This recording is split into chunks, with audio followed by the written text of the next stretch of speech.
¿Qué tal, hermanos? Bienvenidos sean nuevamente a nuestro comentario de la lección de Escuela Sabática de la Iglesia Central de Tuxtla Gutiérrez. Es un gusto poder estar con ustedes. Mi nombre es Jonathan Jerónimo. Mi nombre es Cristian Mejía y es un placer volver a estar con ustedes en un repaso, en un fascinante estudio más. Así es, en esta ocasión vamos a hacer el comentario de la lección número 11 para el 14 de septiembre de 2024. El título es Apresado y Juzgado. Y nuestro estudio se va a basar en el capítulo 14 de Marcos. ¿Cuál es nuestra lectura bíblica? El versículo de memoria de esta semana se encuentra en Marcos 14:36, que dice: Decía Abba Padre, todas las cosas son posibles para ti, aparta de mí esta copa, sin embargo, no lo que yo quiero, sino lo que tú quieras. Y definitivamente esta expresión implica clamor, desesperación, angustia. Y estamos ya en la última semana del ministerio del Señor Jesús.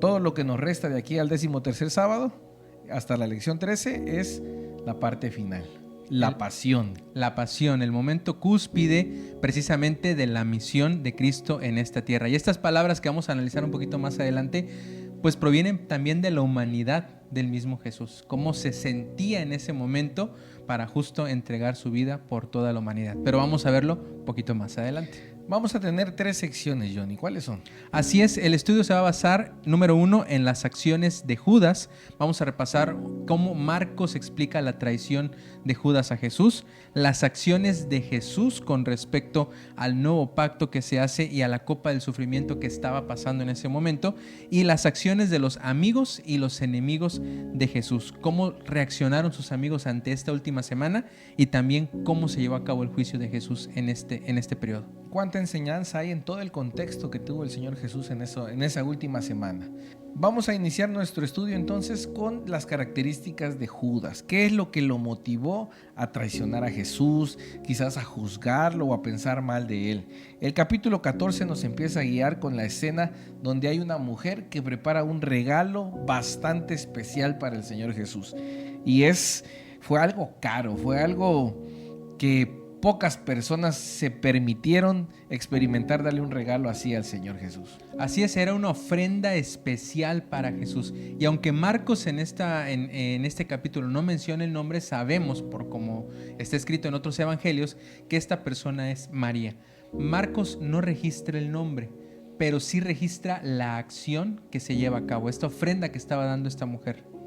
Y también la Biblia dice que el costo de este perfume, de esta valiosa loción, era del pago de un año de trabajo. Entonces, yo creo que no podemos dimensionar lo que es llevar una ofrenda de ese tamaño a los pies del Señor de Jesús. Y es que era simbólico, pero también fue literal. O sea, toda esa ofrenda preciosa, todo ese esfuerzo a los pies del Señor Jesús. Así es, y aquí podemos ver también la reacción de Judas, cómo califica Judas de alguna manera esta reacción o esta acción, más bien dicho, que tuvo María para con Jesús. Judas de alguna manera lo ve como un desperdicio, gasto, por así decirlo. No era una inversión, era un gastar dinero en algo bueno, sino era simplemente un gasto, un desperdicio como tal. Y qué complejo el imaginar la mentalidad de Judas, porque una persona que convivió durante estos 3 años y medio con Jesús, que durmieron juntos, que comieron juntos, caminaron, se bañaron, muchas actividades, lo primero que viene a la mente es el valor monetario. Pero aquí identificamos que cuando el dinero ocupa gran parte de nuestra vida, pues como estudiamos anteriormente, ¿no? Es más complicado que un rico entre el reino de los cielos que un camello por el ojo de una aguja. Así es, y lo que estaba demostrando Judas aquí en este apartado era su avaricia, que al fin y al cabo es lo que lo lleva a traicionar a Jesús, porque lo vende por monedas de plata, lo vende por dinero al fin y al cabo. Entonces esa avaricia que había dentro del corazón de Judas hace que califique como un gasto, como algo innecesario, como algo, como una acción que no era necesaria, lo que estaba haciendo María con el perfume. Ahora hagamos una breve comparación. ¿Cuánto costó el perfume que derramó esta mujer en los pies de Jesús versus lo que le pagaron a Judas por haber entregado al Señor? Y entonces vemos que no hay comparación. Y cómo es que cuando el Señor Jesús toca tu corazón, Hay veces que no necesitas haber tenido tanto tiempo de, podemos decir, de liturgia o de formalidades como las tuvo Judas, perdón. Y en cambio esa mujer que fue tocada, fue perdonada, fue alcanzada por la gracia del Señor Jesús y el fruto brotó. Pero Judas no tuvo esa conversión, fue bastante complicado. Y déjame decirte que conocí a una persona que igual cuando ponía sus ojos en el dinero, pues desconocía entre amigos, entre familia, y las prioridades y todo eso pasaba a segundo término. Pero cuando no había dinero de por medio, era una excelente persona, amable, pensaba en los demás, compartía. Pero el dinero llega a cambiar tanto el corazón que es peligroso. Y la hermana Elena G. de White en Deseo a todas las gentes dice que era un vicio que tenía Judas. Así es, y precisamente la Biblia también dice, donde está nuestro corazón, ahí es donde estamos haciendo tesoros también. Entonces, ¿qué es lo que hay en nuestro corazón? Si está lleno de avaricia, de codicia, pues no vamos a ver las acciones correctas de lo que sucede aquí en esta tierra o lo que de verdad tiene valor, sino nada más vamos a ver lo que nos conviene y cómo lo vamos a calificar, a lo mejor tal vez como Judas lo hizo en esa ocasión. Y otro momento clave es que Judas es quien va con los enemigos de Jesús. Judas va, los enemigos de Jesús estaban luchando por encontrar, buscando cómo lo iban a aprender. No encontraban, pero él solito se fue a poner en bandeja de plata a su maestro, a venderlo por unas monedas de plata. Era una cantidad de dinero que no era tan trascendental en comparación al regalo de esta mujer. Y precisamente Elena G. de White en Primeros Escritos menciona lo siguiente: Satanás había engañado a Judas y le había inducido a considerarse como uno de los verdaderos discípulos de Cristo, pero su corazón había sido siempre carnal. Había visto las potentes obras de Jesús, había estado con él durante todo su ministerio y se había rendido a la suprema evidencia de que era el Mesías. Pero Judas era mezquino y codicioso, amaba el dinero. Se lamentó con ira de lo mucho que había costado el ungüento que María derramó sobre Jesús. Aquel acto de generosidad de parte de María fue un acerbo reproche contra la disposición avarienta de Judas. Estaba preparado el camino para que la tentación de Satanás hallara fácil acceso al corazón de Judas. Pues este párrafo resume realmente toda la actitud de Judas. Y solo me gustaría agregar que en la parte final, cuando él entrega a Jesús, quiso mostrar todavía una buena cara, ¿no? Porque la señal que él le dio a los que lo contrataron fue: a quien yo bese. O sea, un acto de amistad, un acto de amor, pero que en el trasfondo había traición, había avaricia, había amor por el dinero y no había conversión. Así es, entonces cuidémonos de esta actitud que tenía Judas, porque Judas caminó con Jesús, fue parte de los discípulos, estuvo con él y vivió todas las obras del ministerio de Jesús. Nosotros podemos estar viviendo dentro del rebaño, pero nuestro corazón puede estar amando otras cosas que no son las que son del cielo. Entonces tengamos cuidado para cuidarnos precisamente de las actitudes que tenía Judas. Entonces avanzamos ahora con unas acciones, pues ahora sí, ejemplares, de bendición, que nos animen, porque al hablar de Judas es hablar de cosas tristes y muchas veces nos podemos ver reflejados, ¿verdad? Pero ahora al hablar del Señor Jesús y sus acciones, tenemos demasiado que aprender. Así es, y precisamente Jesús en este momento cúspide de la última semana de su ministerio estaba por tener un nuevo pacto, o por establecer un nuevo pacto con la humanidad. Estaba estableciendo las nuevas, pues de alguna manera la nueva condición en la que el ser humano iba a vivir a partir de este momento con su sacrificio. Y hay varias acciones que hace el Señor Jesús, porque nuevamente en Marcos 14, versículos 26 y 27, anuncia la huida de sus discípulos. Anuncia que estos iban a huir en el momento de la aflicción. Y qué complicado siendo uno de sus discípulos.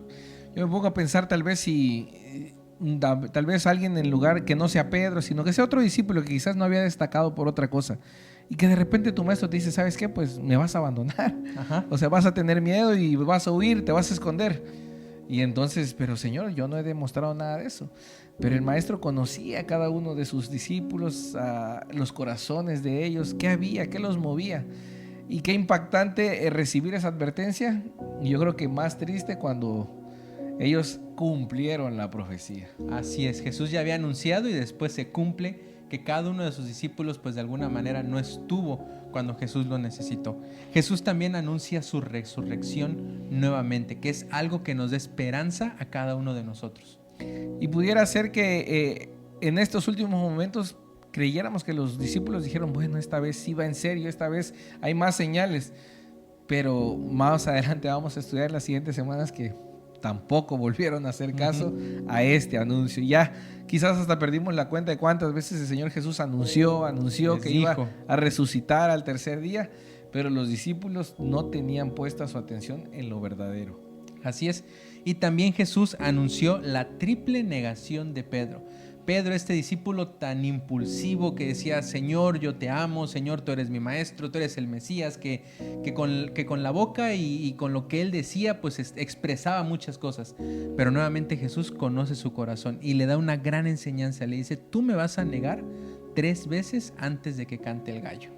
Qué lección de vida fue para Pedro, porque yo creo que ese Pedro, después de haber cumplido esa triste profecía, triste para él, pero que le ayudó en gran manera, porque después de eso se transformó en otro Pedro, cambió su carácter, pero qué lección tan fuerte. Yo creo que cualquiera de nosotros hemos pasado por momentos difíciles, pero es necesario que en estos momentos difíciles nos tomemos de la mano de Dios, seamos humildes y reconozcamos para que podamos crecer, porque en los momentos difíciles se le planteó a Pedro y salió avante, pero Judas sabemos cómo terminó y esas son las dos caras de la moneda. Así es, son las actitudes que podemos tomar ante la adversidad.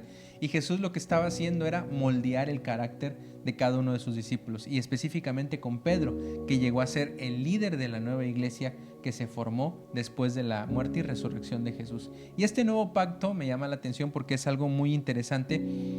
Jesús establece este nuevo pacto a través de la Santa Cena, que hoy conocemos como la Santa Cena del Señor. La Cena del Señor, ajá, exactamente. Y los elementos ahí están claros, y en todo momento, como en las lecciones pasadas, vemos cómo el Señor Jesús agarra todos los símbolos de los profetas, todo lo que ellos mencionaron en sus escritos, y deja en claro que Él es la confirmación de todo lo que se había anunciado. Entonces, el sistema de sacrificios que venía siendo utilizado había llegado a su fin, porque el Señor estaba diciéndoles, enseñándoles que ahora su sangre era del nuevo pacto. Así es, este nuevo pacto representado por el pan como su cuerpo y el vino o el jugo de uva como su sangre, pues era la nueva manera en la que se estaba representando el sacrificio de Jesús. Y así como el pacto antiguo se ratificaba con sangre, también este nuevo pacto tenía que ser ratificado de la misma manera. Jesús no podía librarse de alguna manera de la muerte. Tenía que haber sangre para poder haber perdón de los pecados. La ley demanda que cuando hay pecado tiene que haber muerte. Eso es lo que demanda la ley. Y nosotros no podemos presentar una vida perfecta.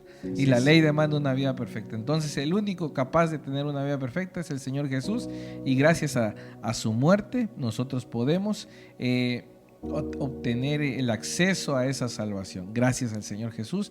Y ese memorial de la Cena del Señor lo seguimos practicando hasta el día de hoy, para que no olvidemos ese gran gesto de amor, el más grande gesto de amor en toda la humanidad. Así es una renovación de nuestro pacto constantemente. Así que, hermanos, si tienen la oportunidad de participar en la Santa Cena, háganlo.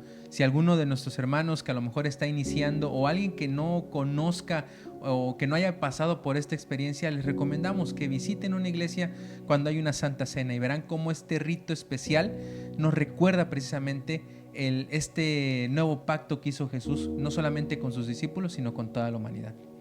Exacto. Ahora, avanzando entonces en el relato bíblico y en las acciones de Jesús, tenemos después de la cena un momento complicado. Yo creo que el más difícil en la vida, en el ministerio del Señor Jesús, cuando buscan un momento, un lugar aparte en el jardín del Getsemaní. Y entonces pasamos de compartir la copa de la sangre del Señor, ahora a ver la copa del sufrimiento. Así es. Y algo que tenía Jesús es que era una persona de oración. En el momento en el que iba a empezar su ministerio, oró. En el momento en el que tenía alguna dificultad, oró. En el momento que tenía que hacer cualquier cosa, él oraba y se conectaba con su Padre. Y en este momento que él ya sabía que estaba a punto de cumplirse pues su muerte y el sacrificio que iba a hacer por la humanidad, pues entonces se aparta con sus discípulos, va al Getsemaní y va a orar, a derramar su corazón a su Padre Celestial. Y me llama la atención cómo lo narra Marcos en el capítulo, en el 14 donde estamos, pero el versículo 34.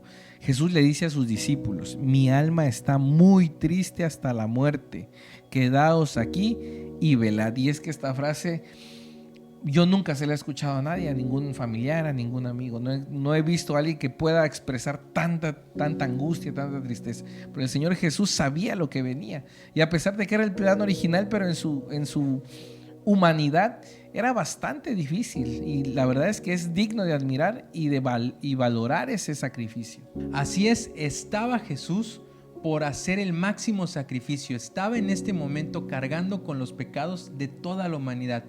Si cuando nosotros tenemos algo de culpa, ¿cómo nos sentimos? Cuando le hacemos algo a alguien a veces sin querer, por ejemplo, no teníamos la intención, pero le hicimos daño a alguien. ¿Cómo nos sentimos con esa culpa? Ahora imaginémonos cargar con los pecados no solamente de una persona, sino de toda la humanidad. Y para colmo no son tus pecados, son los pecados de otras personas. Entonces, la aflicción que sentía Jesús en su humanidad, en su cuerpo, en su mente, pues como lo dice la Biblia, era hasta la muerte. Se sentía agobiado y en ese momento pues requería de la conexión con su Padre Celestial. Y era una carga que, si nos ponemos a pensar, eran los pecados de lo que habían cometido a la humanidad hasta ese momento. Pero estaban en cuenta también los que cometeríamos nosotros y los que cometan los que vienen después de nosotros. Entonces, realmente es una carga enorme que solo el Hijo de Dios pudo haber soportado.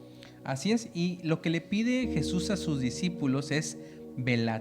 Y eso es algo muy importante, porque los discípulos entonces aquí no quedaron velando, sino al contrario, se durmieron. Y es que ahí se ve la humanidad del Señor Jesús. En esos momentos tristes, ¿a quién recurrió? A sus amigos. Y él decía: ¿saben qué? Estoy triste, me siento mal, necesito hablar con mi Padre, pero ustedes oren por mí, oren, intercedan por mí. Y desgraciadamente, como ya lo veníamos diciendo, sus amigos lo abandonaron en los momentos más difíciles. Pero el Señor Jesús no perdió de vista la misión, a pesar de que era difícil. Pero qué triste que los discípulos, los amigos, fallaron. Así que nosotros en la reflexión debemos tener en mente: cuando alguien nos necesite, cuando alguien nos pida oración, debemos estar ahí, debemos solventar esas solicitudes, porque las personas lo necesitan. Si nos lo piden es porque lo necesitan, y Jesús necesitaba la compañía y el apoyo de sus amigos. Así es, y Jesús le estaba pidiendo a sus amigos que velaran también, que estuvieran atentos. Y es lo que nos pide también el Señor Jesús hoy en día, que estemos atentos, que velemos.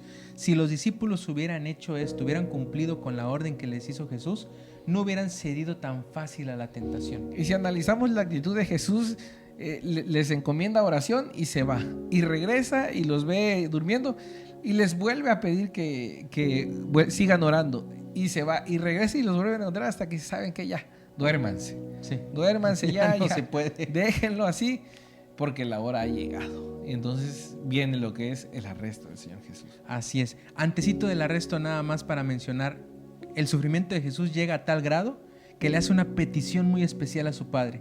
Le dice: Padre, si puede que esto no me suceda, adelante, pero que se haga tu voluntad.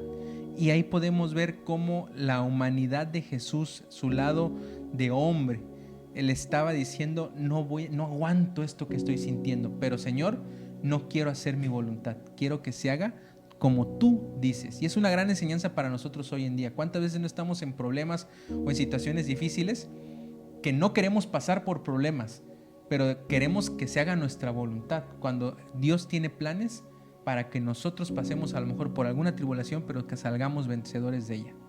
Quiere decir que si buscamos a Dios en esos momentos, por más pesada que sea la carga, vamos a soportarla, porque el Señor va a estar con nosotros. Y esa es la lección que nos dio el Señor Jesús. A pesar del temor, de la angustia, se aferró a la comunicación, a la relación con su Padre y salió adelante. Continuando con el estudio de la lección, tenemos desde el versículo 43 hasta el versículo 52 cómo todos los que estaban alrededor de Jesús fueron desapareciendo uno a uno, cómo se llevó a cabo el arresto, cómo se llevó a cabo la entrega y también la actitud que tomaron cada uno de ellos. Así es, en el momento ya difícil, donde ya Jesús es arrestado, es prendido, pues entonces pues los amigos empiezan a desaparecer y vemos cómo uno por uno empiezan a irse y entonces el Señor Jesús queda solo. Y el primer paso, digamos, de lo que sucedió en esta secuencia es cuando la turba va y prende a Jesús. Entonces primero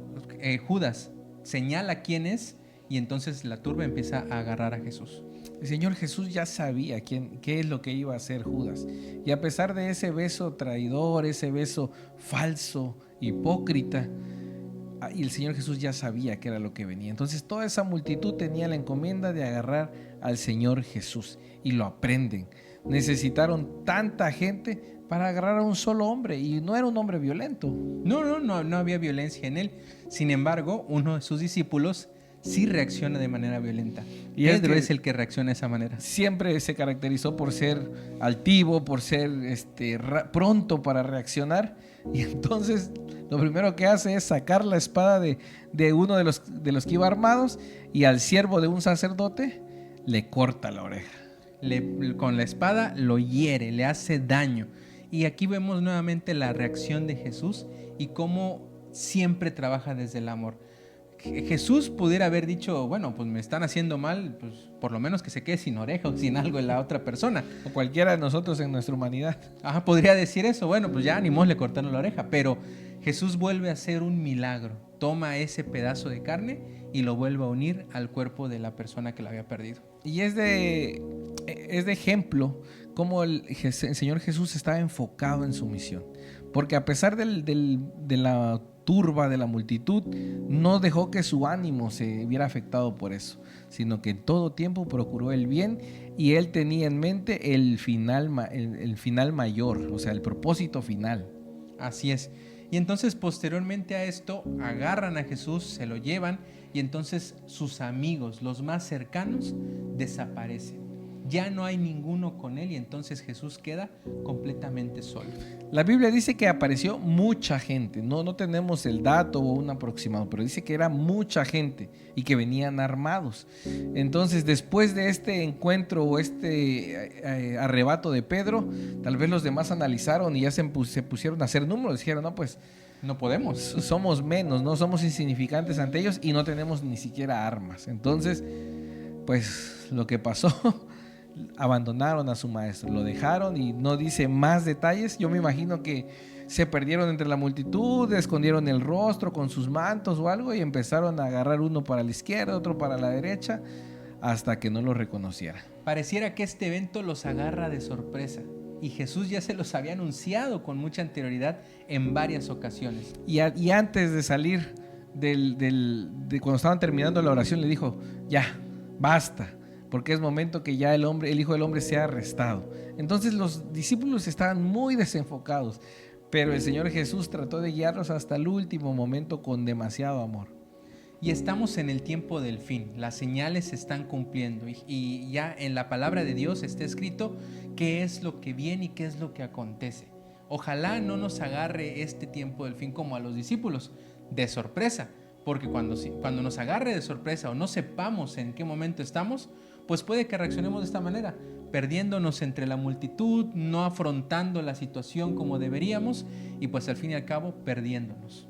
Exactamente, la Biblia dice que Satanás tratará de engañar aún a los escogidos. Yo creo que especialmente va sobre los escogidos, así que en las pruebas finales, ¿cuántos fallarán en cuestión del sábado, en principios de salud, en principios bíblicos de doctrina, por no haber atendido todas las señales? Así es. Y en la última parte de nuestra lección viene el juicio de Jesús y la negación posterior de Pedro. encontramos este último relato sándwich de Marcos. Recordemos que Marcos tenía mucha esta costumbre de poder relatar una historia, después no terminarla, relatar una historia en medio y terminarla, y por último continuar con la historia con la que había iniciado. Y esta historia precisamente es cuando Pedro se acerca a Jesús, le dice y le explica y le cuenta y le dice que lo ama y que se acerca a él en ese momento. Después Jesús es juzgado, esta historia en medio, y por último viene la negación de Pedro. Y ya me llama la atención la actitud de Pedro, porque a pesar de que todos habían huido y no se vuelve a mencionar más de los discípulos durante el juicio, pero la Biblia menciona que Pedro por ahí andaba. Y andaba al pendiente, en medio de la turba, tapándose la boca, el rostro, no sé, disfrazado tal vez. Inclusive diciendo, hablando como no acostumbraba a hablar, para pasar desapercibido. Entonces él seguía a su maestro porque lo amaba, pero su humanidad, su carácter aún no estaba perfeccionado. Así es, y precisamente tenía que pasar por este crisol, por así decirlo, para poder entender cómo debía actuar. Y entonces aquí viene el juicio de Jesús, y viene algo muy importante con la declaración que le piden a Jesús. En este caso estaba frente a Caifás, y Caifás le empieza a presionar a Jesús para que diga, bueno, ¿tú quién eres? ¿Por qué te están juzgando? ¿O por qué estás en este lugar? Dime quién eres. ¿Eres o no eres el Mesías? Y hemos visto durante todo el ministerio de Jesús, sobre todo al principio, que él primero decía que no le dijeran a nadie, que estuvieran guardando de alguna manera un poco la información. Y en este momento cúspide, pues llega la declaración de Jesús. Y quiero leerlo directamente de la Biblia. Jesús le dijo: yo soy, y veréis al Hijo del Hombre sentado a la diestra del poder de Dios y viniendo en las nubes del cielo. Y yo creo que eso era lo que estaban esperando, ¿verdad? Así es, esa era la declaración que estaban esperando, sobre todo los sacerdotes, para poder tener, digamos, las razones. Me imagino yo la blasfemia. ¿Cómo se alebrestó el pueblo o los sacerdotes con esta aparente blasfemia que estaba diciendo Jesús? Yo creo que muchos de ellos hicieron una actuación de sorpresa, de indignación, pero muy dentro de sus corazones estaban celebrando de que al fin habían podido, según ellos, tenderle la trampa al Señor Jesús. Así es, y entonces en este momento Jesús pudo haber dicho, no, yo no soy, me están confundiendo, o la verdad yo... Como Pedro. Exactamente, y aquí vemos la comparación precisamente con Pedro. En el momento de dolor, en el momento en el que tienes que declarar quién eres, a pesar de lo que pueda ocurrir, entonces Jesús sí da un paso hacia adelante, y Pedro al contrario, porque lo señalan, dicen, oigan, no es el que andaba con Jesús, el que está prendido, no es el que andaba junto con él caminando, y entonces él dice, no, yo no soy, y Jesús al contrario dice, yo soy.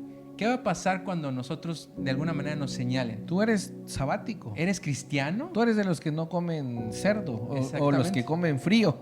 Exactamente. Entonces, ¿qué vamos a decir? No, por pena vamos a decir, no, me estás confundiendo, yo la verdad soy como todos los demás.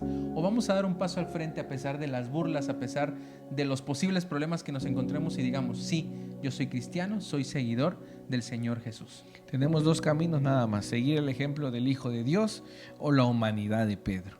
Nosotros en nuestra condición actual, lo más seguro es que actuemos como Pedro, pero la intención es que cada día procuremos esa relación íntima con el Señor Jesús para que podamos llevar a cabo el ejemplo que Él nos dejó. Así que esta es la última semana en la que está transcurriendo en la vida de Jesús, y en la lección número 11 en esta ocasión se queda hasta esta parte del juicio y la negación de Pedro. En las próximas semanas vamos a cerrar con los capítulos finales de Pedro y vamos a ver cómo es el viacrucis de Jesús y qué enseñanzas nos deja todo este dolor y sufrimiento que pasó el Señor Jesús para darnos el perdón de nuestros pecados. Esta semana nos introduce en la pasión, y es de gran manera conmociona al estudiarlo, al leer directamente el pasaje de la Biblia. Es inevitable que no te emociones, que no sientas empatía, amor, arrepentimiento. Muchas emociones generan todo el sacrificio del Señor Jesús. Así es, y me gustaría quedarme también con una cita del Ministerio de Curación, página 72, de la hermana Elena G. de White. Dice: Jesús no consideró el cielo como lugar deseable mientras estuviéramos nosotros perdidos. Dejó los atrios celestiales para llevar una vida de vituperios e insultos y para sufrir una muerte ignominiosa. El que era rico en tesoros celestiales inapreciables se hizo pobre, para que por su pobreza fuéramos nosotros ricos. Debemos seguir sus huellas. El que se convierte en hijo de Dios ha de considerarse como eslabón de la cadena tendida para salvar al mundo. Debe considerarse uno con Cristo en su plan de misericordia y salir con Él a buscar y salvar a los perdidos. ¿Cuánto amor? Exactamente, tú lo has dicho, esa cita lo resume bastante bien. No queda más que nosotros procuremos ser buenos amigos, dar el debido valor que el Señor Jesús tiene, dar un pie al frente cuando es necesario, dar nuestra identidad, declarar en quién creemos para que cuando llegue nuestro juicio podamos tener una sentencia justa.